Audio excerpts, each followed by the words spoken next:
សួស្តីអ្នកនរគ្នាខ្ញុំបាទលីងហេងមកពី CL Traveler និយាយទៅក្នុងវីដេអូនេះគឺខ្ញុំមកបើក map នៅលើទឹកដីអ្នកឡានណាហើយនិយាយរួមទៅខ្ញុំនឹកសម័យអាការលេងបើក map ម្នាក់ឯងនិយាយទៅប្រវត្តិដូចលេងកាលនោះខ្ញុំលេងម្នាក់ឯងគឺតាំងពី version 3.3 តែដល់ពេលឲ្យតែមាន map ថ្មីមកបើកម្នាក់ឯងនឹកសម័យដល់ការលេងដំបូងអត់ចេះអីក្រៅពីបើក map ទៅដល់ណាដល់ណីក៏បើកដែរតែក្នុងវីដេអូនេះគឺខ្ញុំគាត់នឹងចង់និយាយអំពីនិយាយទៅខ្ញុំ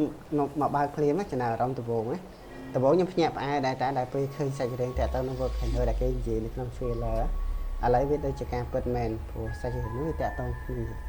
អញ្ចឹងទៅអាចតាក់ទងនឹង volcano ជាច្រើនដែលមានការពាក់ព័ន្ធនឹងសាច់រឿងពីមុនមកអញ្ចឹងណា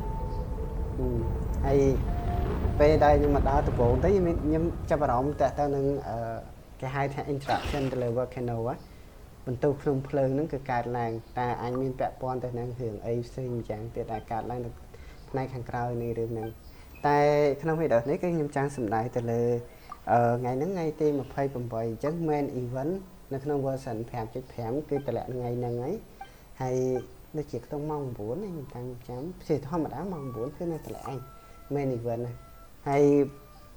ឈ្មោះវាគឺ Tournament of Glory in Bloom ខ្ញុំសូវជាអានអង់គ្លេសខ្លាំងពេកហើយយើងជាធម្មតា main event សំខាន់ហ្នឹងគឺតែយើងទទួលបានជានិច្ចការគឺ1000 premium gem បើសិនជាយើងធ្វើ event នឹង complete ចោលអញ្ចឹងវាច្រើនគួរសមដែរសម្រាប់ free to play ហើយបើយើងបូកជាមួយនឹង explore time ទៀតរឹតតែច្រើនជាងហ្នឹងតែតើនឹង main event ហ្នឹងគឺយើងទទួលបាន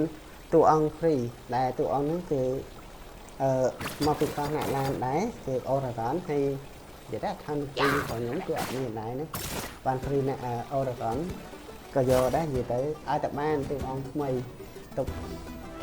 ទោះមិនអាប់ដល់ level 9អាប់ level 7 level 8សិន